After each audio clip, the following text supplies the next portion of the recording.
Pabili. Ano yan? Ay, pabili nga ako ate ng ano, yung gatapoy na sa pakto. Ha? Gatapoy na sa pakto. Hugat ng nasa pat? Gatapoy na sa pakto. Ah, sige, wait lang. Tatayo ko lang to. Ganda ng baby ko.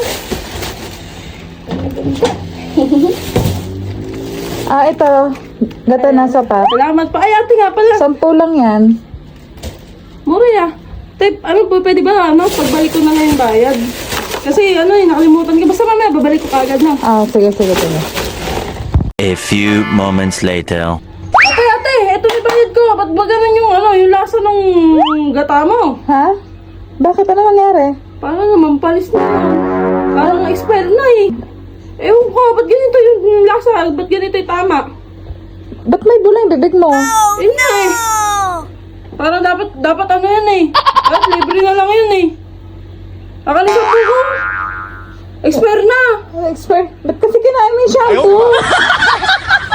Saan ba yan? Shampoo yun. Kala ko gata. Gata, sabi ko gata eh. Ilalagay sa ulam yun eh. Oo nga. Si ate talaga. Tanga-tanga.